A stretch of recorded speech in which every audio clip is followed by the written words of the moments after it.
तो दोस्तों आज मैं फिर से सिग्नेट का ऑयल लेके आया हूँ 20W50, जो कि आपने मेरी पिछली वीडियो देखी होगी। आपने नहीं देखी है तो मैं आई बटन में लिंक डाल देता हूँ, आप जाके देखिए। वो मैंने मेरी पल्सर 220 में डाला था और मैंने थोड़ा बहुत उसे चलाया था 101 किलोमीटर, और मैंने हल्का फुल्का उसका शॉर्ट टर्म रिव्यू दिया था। अब मैं इस ऑयल को ज़्यादा चला चुका हूँ, लगभग 700-800 किलोमीटर। तो मैं उस बेसिस पे बताऊंगा कि भाई ये कितना ही घटिया ऑयल है, फुल सिंथेटिक है भी या नहीं है। तो वो सब मैं बताने वाला हूँ। उससे पहले बता दूं दोस्तों, मेरा नाम है संदीप सिंह, मैं बाइक से रिलेटेड वीडियोस क्रिएट करता हूँ। जैसे कि आपने पिछले वीडियो में देखा भाई, इस ऑयल को मैंने मेरी पल्सर 220 में डाला था और इसमें थोड़ा सा और मिला के मतलब 1.2 लीटर मैंने कर दिया था। ये तो 1 लीटर का डब्बा है मेरे पास, और इस ऑयल पे क्लियरली लिखा हुआ है फुल सिंथेटिक ऑयल है, फुल सिंथेटिक इंजन ऑयल है। और मैंने जैसे कि बताया था, ये मुझे 100 रुपये के आसपास पड़ा था बिग बिलियन डे की सेल में। मैंने खूब सारे मंगाए थे एक साथ। तो भाई इस ऑयल का ऐसा रहा ना, जब शुरू में चलाया मैंने 50 किलोमीटर तो ठीक ठाक था। मतलब ऑयल को हम कोई भी नया ऑयल डालते हैं हमारी गाड़ी में तो उसे सर्कुलेट होने में कम से कम 50-100 किलोमीटर का रेंज जो होती है ना, वो लग जाती है पूरे इंजन में फैलने में। तो भाई उस टाइम उतना समझ नहीं आया। अब मैंने चलाया ना तो भाई गियर इतने फंस रहे थे, इतने गियर फंस रहे थे, मतलब न्यूट्रल तो होती नहीं। आपको पता होगा जिसके पास भी पल्सर 220 है, फॉल्स गियरिंग बहुत ज़्यादा होती है। मतलब आप फुल सिंथेटिक ऑयल उसमें डालोगे अच्छी क्वालिटी का तो फिर भी गाड़ी न्यूट्रल हो जाती है इजीली और गियर शिफ्टिंग स्मूथ हो जाती है। पर इस ऑयल को डालने के बाद भाई इतनी बेहद घटिया हो गई शिफ्टिंग कि मैं बता नहीं सकता। इतनी हार्ड, मतलब एकदम कट कट कट करके ऐसी आवाज़ आ रही थी, और गियर शिफ्टिंग में भी टाइट लग रहे थे बहुत ज़्यादा। ये तो भाई फुल सिंथेटिक तो नहीं है, क्लियरली मैं बोल सकता हूँ। फिर मैंने ये ऑयल ड्रेन करा भाई 600-700 किलोमीटर चलाने के बाद। तो ड्रेन करने पे भी मैं देख रहा हूँ ऑयल बिल्कुल एकदम काला हो गया है। मतलब ठीक है, पल्सर काला कर ही देती है ऑयल, पर जो स्मूथनेस होती है 20W50 में, वो स्मूथनेस नहीं बची। और मैंने ठंडी गाड़ी में ही ऑयल निकाला है, ऐसा नहीं कि गाड़ी बहुत गर्म हो गई है, बहुत चलाई उसके बाद मैं ड्रेन कर रहा हूँ।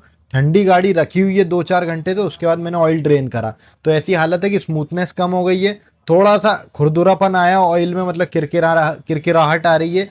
जैसे कि क्लच प्लेट का जो मटेरियल होता है वो घिस के गिरता है, या जो भी होता है स्लज वगैरह, वो हल्का सा जम रहा था। और बताना चाहूँगा भाई, जब मैंने इसे यूज़ करा, जितने भी टाइम यूज़ करा, मतलब 20 एक दिन होगा मेरे को, मैंने 600-700 किलोमीटर गाड़ी चला दी। तो उसमें भाई जब आप गाड़ी अब 70-80 पार करते हैं तो वाइब्रेशंस इतने ज़्यादा, मतलब ऐसा लगता है गाड़ी लोड ले रही है बहुत भगने में, गाड़ी भगी नहीं रही।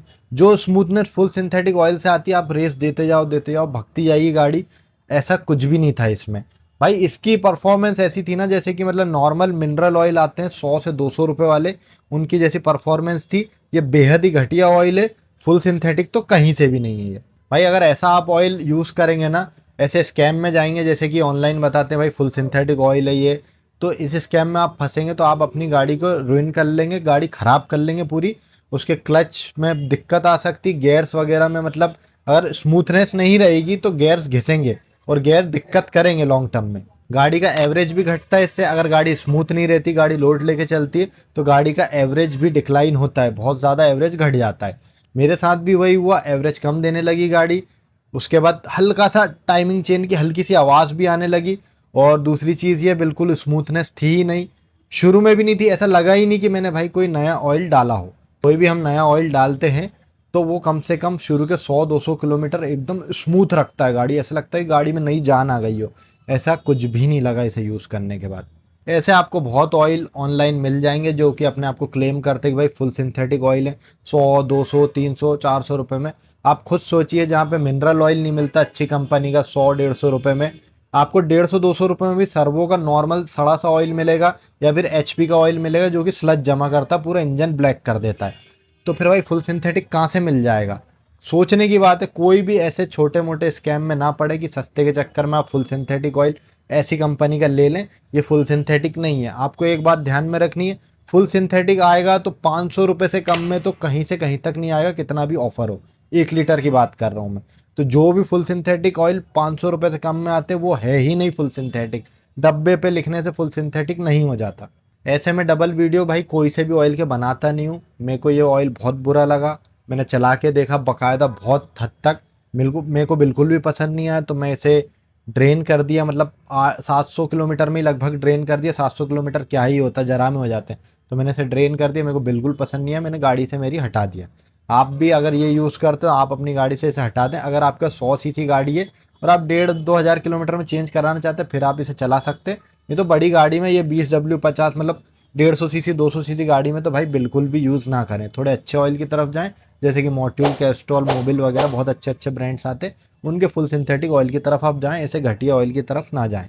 तो दोस्तों इस वीडियो का मकसद यही था बताने का कि आप सबको अवेयर कर दो इस ऑयल के बारे में। ऐसे और भी चल रहे हैं ऑनलाइन, तो आप ऐसे ऑयल्स के चक्कर में ना पड़े, यही बताना था मेरे को। दोस्तों इस वीडियो में इतना ही था, इस वीडियो को यहीं पे एंड करते हैं। मिलते हैं नेक्स्ट वीडियो में और बेहतर कंटेंट के साथ। Thank you guys for watching this.